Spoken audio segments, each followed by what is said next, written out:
6 দিনেও নিয়ন্ত্রণে আসেনি লস অ্যাঞ্জেলেসের দাবানল। মৃতের সংখ্যা বেড়ে 24, দিক পরিবর্তন করে নতুন এলাকায় ছড়িয়ে পড়ছে আগুন। ঝড়ো বাতাসের পূর্বাভাস। ইসরায়েল হামাস যুদ্ধবিরতি চুক্তির কাছাকাছি, মন্তব্য হোয়াইট হাউসের জাতীয় নিরাপত্তা উপদেষ্টার। তেল আবিবের পাশে থাকায় বাইডেনকে নেতানিয়াহুর ধন্যবাদ।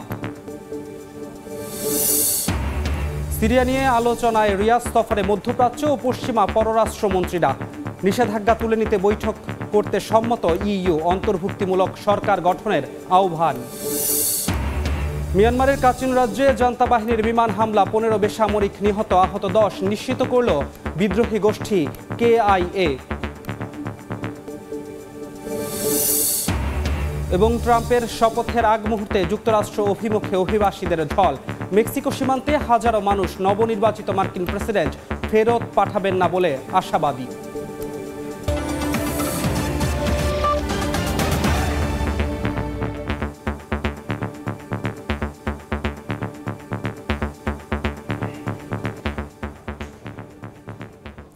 আন্তর্জাতিক সময়ের সঙ্গে আছি আমি ধ্রুব ব্যানার্জি। 6 দিনেও নিয়ন্ত্রণে আসেনি যুক্তরাষ্ট্রের লস অ্যাঞ্জেলেসের দাবানল। উল্টো দিক পরিবর্তন করে নতুন এলাকায় ছড়িয়ে পড়ছে আগুন। ঝড়ো বাতাসের পূর্বাভাসে দেখা দিয়েছে শঙ্কা। স্মরণকালের ভয়াবহ এ দাবানলে মৃতের সংখ্যা বেড়ে 24 জনে দাঁড়িয়েছে। আগুন নিয়ন্ত্রণে দমকল কর্মী পাঠাচ্ছে মেক্সিকো ও কানাডা। লস অ্যাঞ্জেলেস থেকে লস্কর আল মামুনের রিপোর্ট। 5 দিনের ভয়াবহ তাণ্ডবের পরও জ্বলছে আগুন। দাবানল নতুন করে মোড় নিয়েছে ব্রেন্টউড এবং সান ফার্নান্দো ভ্যালির দিকে। প্যালিসেডস, ইটন, কেনেথ, লিডিয়া, হার্টস এবং আর্চারের অনেক এলাকার আগুন এখনো পুরোপুরি নিয়ন্ত্রণে আসেনি। এর মধ্যে প্যালিসেডসে দাবানল আরো 1000 একর এলাকায় ছড়িয়েছে। আগেই এই দাবানলে পুড়েছে 22,000 একর এলাকা। ক্যালিফোর্নিয়ার ফায়ার সার্ভিস জানিয়েছে এখন পর্যন্ত প্যালিসেডস দাবানল মাত্র 11% নিয়ন্ত্রণে আনা গেছে। দাবানলে স্থানীয় সময় শনিবার পর্যন্ত বেশ কয়েকজনের মৃত্যু হয়েছে। নিখোঁজ রয়েছেন অনেকে। মৃতের সংখ্যা আরও বাড়তে পারে বলে আশঙ্কা করা হচ্ছে। গত 6 দিনের দাবানলে পুড়ে ছাই হয়ে গেছে 40,000 একরেরও বেশি এলাকা। আগুনের গ্রাসে পুরোপুরি ভস্মীভূত হয়েছে 12,000-এরও বেশি বাড়িঘর ও স্থাপনা। উদ্বাস্তে পরিণত হয়েছে 1 লাখেরও বেশি মানুষ। যুক্তরাষ্ট্রের ন্যাশনাল ওয়েদার সার্ভিসের পূর্বাভাসে বলা হয়েছে লস অ্যাঞ্জেলেস ও ভেঞ্চুরা কাউন্টিতে স্থানীয় সময় রোববার রাত থেকে মঙ্গলবার সকাল পর্যন্ত বাতাসের গতি ঘন্টায় 30 থেকে 70 মাইল পর্যন্ত বাড়তে পারে। এছাড়াও আগুনের কারণে লস অ্যাঞ্জেলেসের বাতাসে দূষণের মাত্রা ছাড়িয়েছে। অস্বাস্থ্যকর বাতাসের জন্য স্কুল কলেজগুলো বন্ধ রাখার নির্দেশ দিয়েছে স্থানীয় প্রশাসন। জরুরি প্রয়োজন ছাড়া ঘরের বাইরে বের না হওয়া এবং বাসিন্দাদের মাস্ক পরার পরামর্শ দেওয়া হয়েছে। যুক্তরাষ্ট্রের জাতীয় আবহাওয়া অধিদপ্তর আগামী সপ্তাহের জন্যও লস অ্যাঞ্জেলেস ও সংলগ্ন এলাকায় অগ্নিকাণ্ডের সতর্কতা জারি করেছে। লস্কর আল মামুন, সময় সংবাদ, লস অ্যাঞ্জেলেস, যুক্তরাষ্ট্র। ভয়াবহ দাবানলে বিপর্যস্ত যুক্তরাষ্ট্রের লস অ্যাঞ্জেলেস। অসহায় বাসিন্দাদের সহায়তার হাত বাড়িয়ে দিয়েছেন হাজার হাজার মানুষ। খোলা হয়েছে ত্রাণ সহায়তা কেন্দ্র। খাবার, পানি, ওষুধপত্র সহ বিভিন্ন প্রয়োজনীয় সামগ্রী নিয়ে জড়ো হচ্ছেন ক্যালিফোর্নিয়ার আর্কেডিয়া শহরের সান্তা আনিতা পার্কে। খাবার, পানি, ওষুধ, কাপড় ও অন্যান্য নিত্য প্রয়োজনীয় সামগ্রী নিয়ে রোববার শত শত মানুষ জড়ো হন যুক্তরাষ্ট্রের ক্যালিফোর্নিয়ার আর্কেডিয়া শহরের সান্তা আনিতা পার্কে। ইটন দাবানলে ক্ষতিগ্রস্ত বাসিন্দাদের জন্য সহায়তা পৌঁছে দিতে যে যেভাবে পারছেন করছেন সাহায্য। আগুন নেভাতে জীবনের ঝুঁকি নিয়ে নিরলস কাজ করে যাওয়া দমকল কর্মীদের মধ্যে খাবার বিতরণ করতে চান। সামাজিক মাধ্যমে এমন পোস্টে নিজের ইচ্ছার কথা জানান এক ব্যক্তি। তার সেই পোস্টের পরে শুরু হয় এই সহায়তা উদ্যোগ। তার সঙ্গে এই কার্যক্রমে যুক্ত হবেন বলে জানান অনেকে। বড়দের পাশাপাশি শিশুরাও যোগ দেয় আগুনে ক্ষতিগ্রস্ত জনপদের বাসিন্দাদের সহায়তায়। I'm here with my family, my mom and my sister. And yesterday I took some friends over to come here and help. You know, social media has been a great help, you know. We couldn't have done this without social media.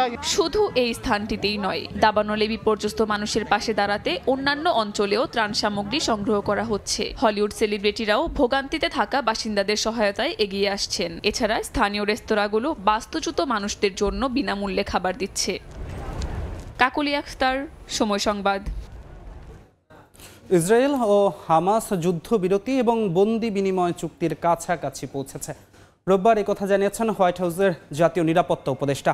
যদিও ট্রাম্পের শীর্ষ কর্মকর্তারা জানান 20 জানুয়ারির মধ্যে চুক্তি না হলে গাজায় আরও সহিংসতা বাড়ার আশঙ্কা রয়েছে। ইসরায়েলের পাশে থাকায় বিদায়ী প্রেসিডেন্ট জো বাইডেনকে ধন্যবাদ জানিয়েছেন প্রধানমন্ত্রী বেনিয়ামিন নেতানিয়াহু। গাজায় থেমে নেই ইসরায়েলি বর্বরতা। উপত্যকাটিতে একের পর এক হামলায় বাড়ছে মৃতের সংখ্যা। হতাহতের বেশিরভাগই নারী ও শিশু।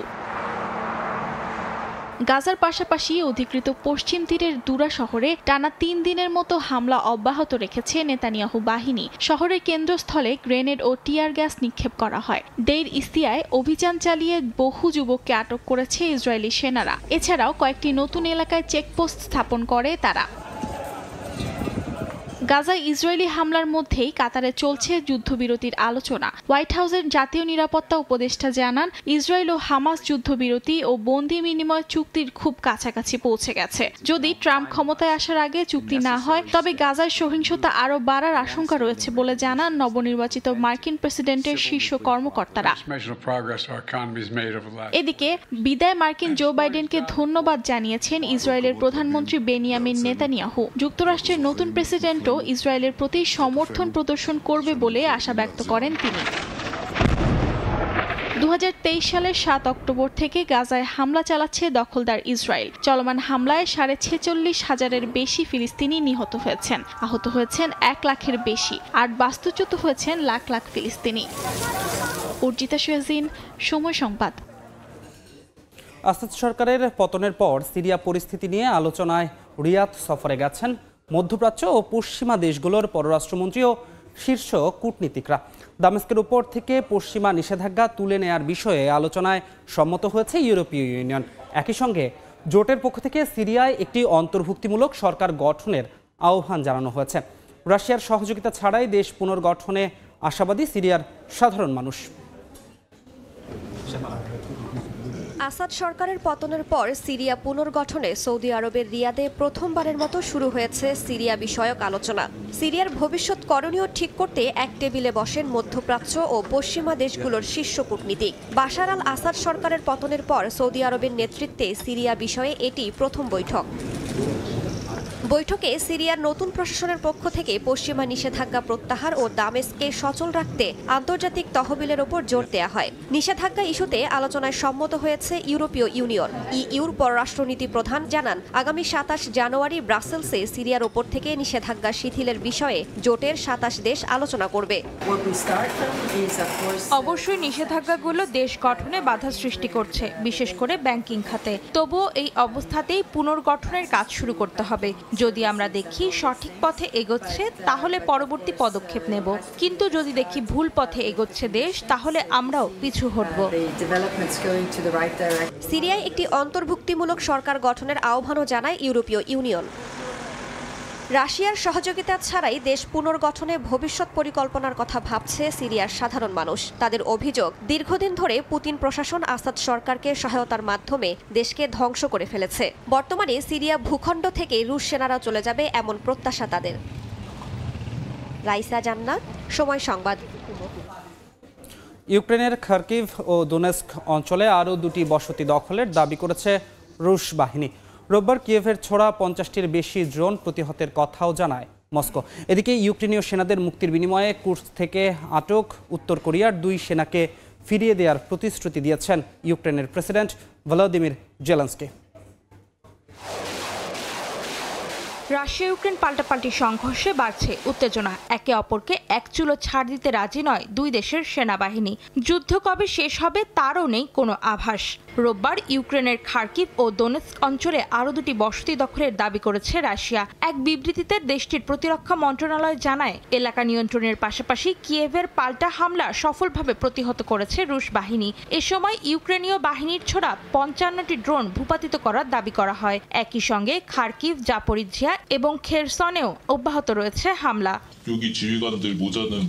এদিকে রুশ সীমান্তবর্তী কুর্স্ক এলাকা থেকে আটক উত্তর কোরিয়ার 2 সেনাকে কিম জং উনের সেনাবাহিনীর কাছে ফিরিয়ে দিতে রাজি হয়েছে ইউক্রেন। রোববার সামাজিক যোগাযোগ মাধ্যম এক্সে একটি পোস্ট করে জেলেনস্কি জানান, রাশিয়ায় আটক ইউক্রেনীয়দের মুক্তি নিশ্চিতে সহায়তা করলে এই দুই সেনাকে উত্তর কোরিয়ার হাতে তুলে দেওয়া হবে।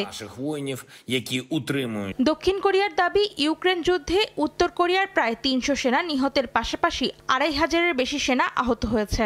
সোমবার এক গুপ্তচর সংস্থার বরাত দিয়ে সিউলের এক আইন প্রণেতা লি সিয়ং কুয়েন জানান, পিয়ংইয়ংয়ের ভারী অস্ত্র পরিচালনা ও স্যাটেলাইট প্রকল্প পরিচালনার জন্য রুশ প্রযুক্তিগত সহায়তার বিনিময়ে রাশিয়া যুদ্ধে 10,000-এরও বেশি সেনা পাঠিয়েছে কিম প্রশাসন। অন্তরা সেন, সময় সংবাদ।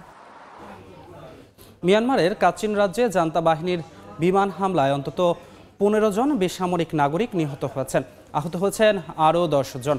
উত্তরাঞ্চলীয় রাজ্যটির তানাইং শহরের একটি মার্কেটে জান্তা বাহিনীর বিমান হামলা চালালে হতাহতের ঘটনা ঘটে। রোববার রাজ্যটির বিদ্রোহী গোষ্ঠী কাচিন ইন্ডিপেন্ডেন্স আর্মি বিষয়টি নিশ্চিত করেছে। নিহতদের মধ্যে সোনার খনিতে কাজ করা শ্রমিক যেমন আছে, তেমনি স্থানীয় দোকানদারও রয়েছেন।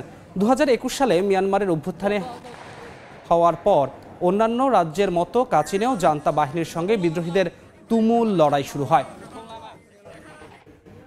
নবনির্বাচিত মার্কিন প্রেসিডেন্ট ডোনাল্ড ট্রাম্পের শপথের আগ মুহূর্তে যুক্তরাষ্ট্র অভিমুখে ঢল নেমেছে অভিবাসীদের। মেক্সিকো থেকে শত শত অভিবাসন প্রত্যাশী যুক্তরাষ্ট্র সীমান্তের উদ্দেশ্যে রওনা হয়েছে। অপরাধমূলক কর্মকাণ্ডে জড়িত না থাকলে তাদেরকে ফেরত পাঠানো হবে না বলে আশাবাদ ব্যক্ত করেছেন তারা।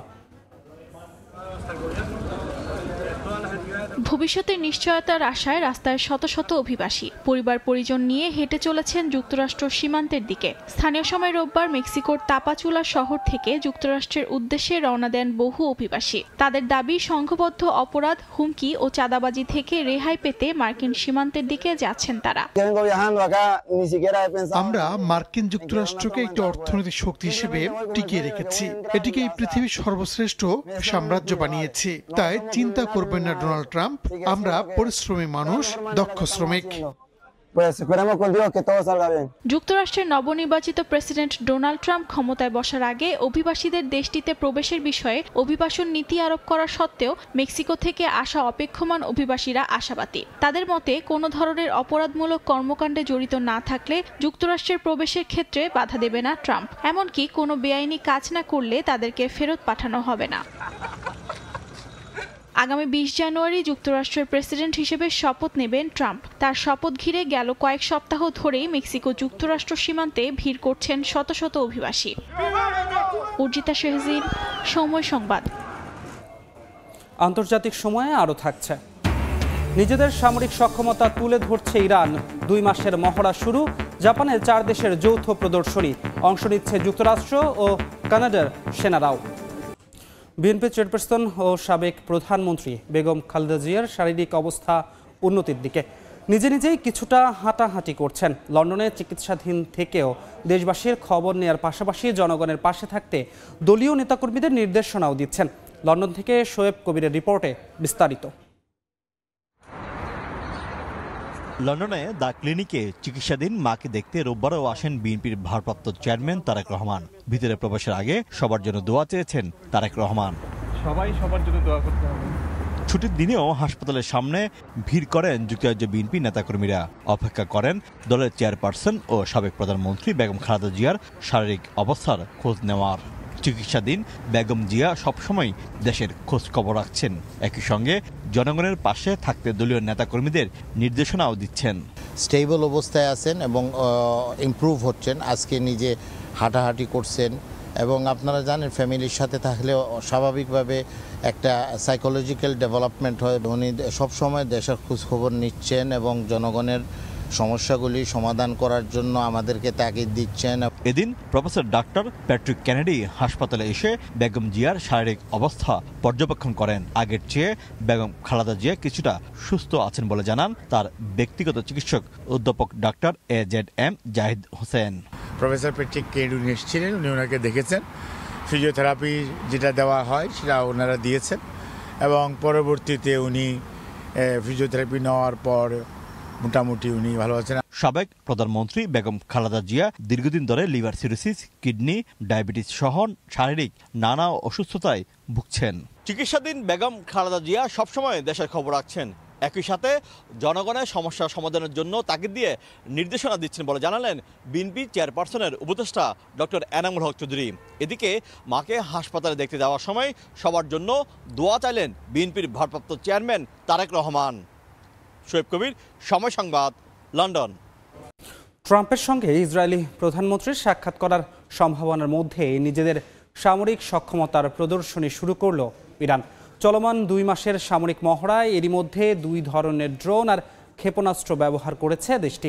ইরান এখন কতটা শক্তিশালী সেটা শত্রুপক্ষকে জানান দিতেই এ মহড়া বলে জানিয়েছেন ইরানি কর্মকর্তা।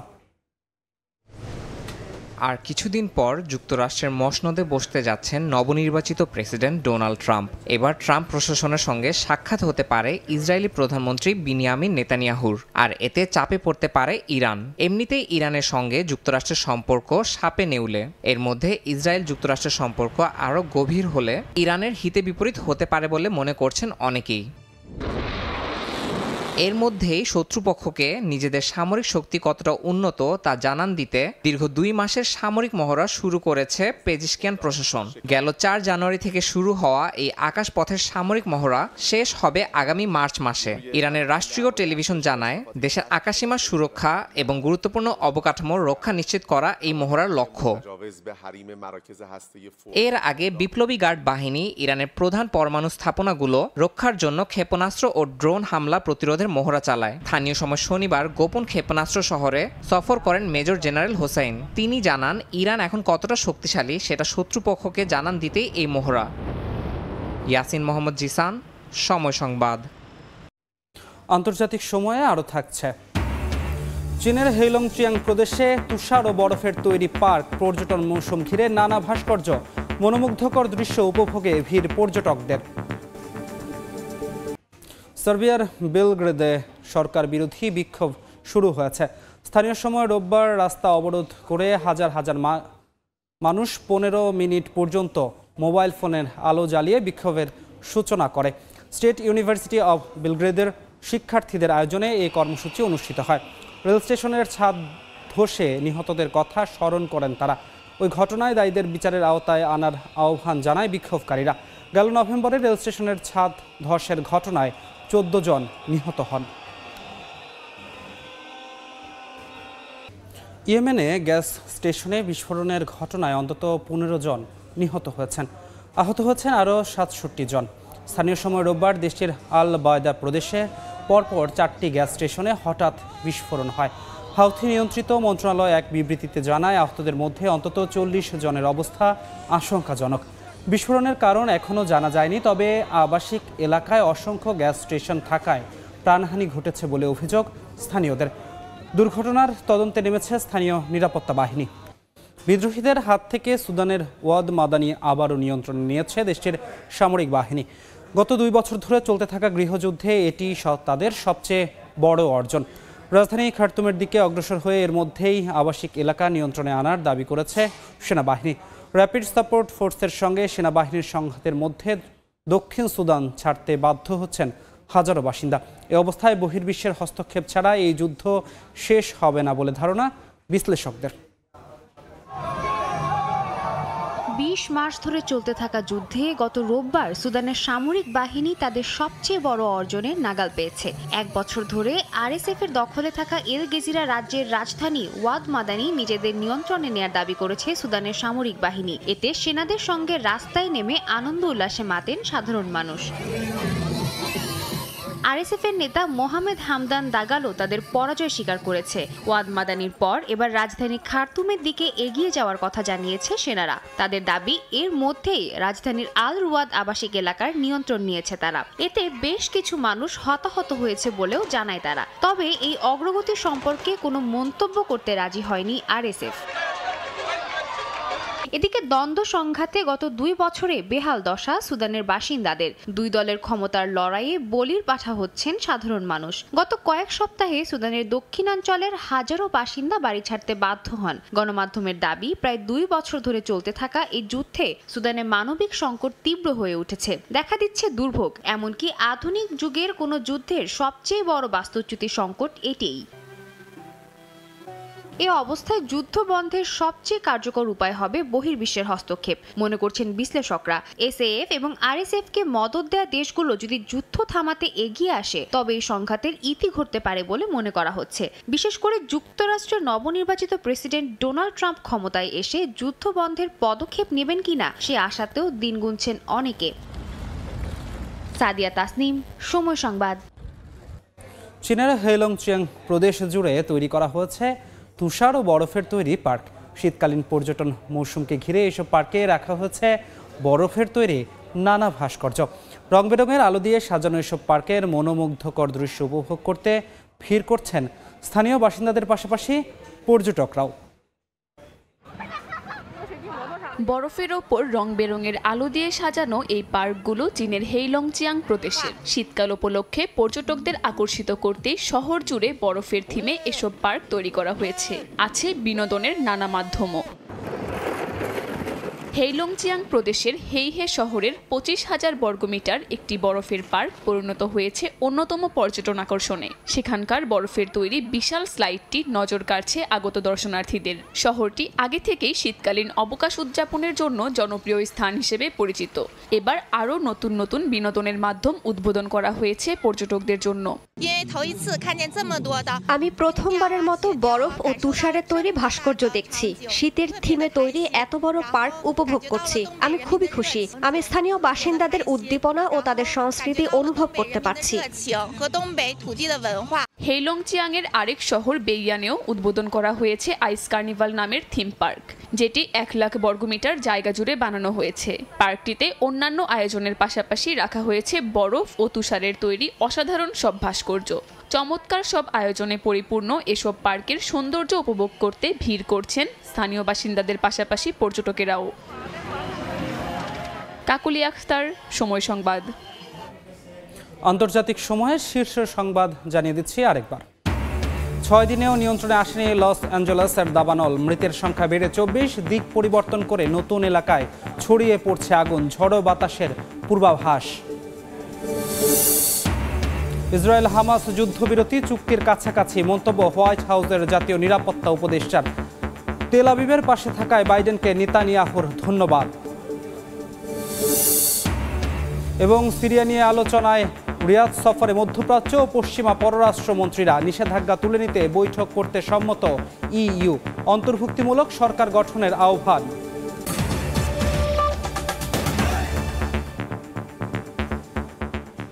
এই ছিল আন্তর্জাতিক সময়। সঙ্গে থাকুন সময়ের।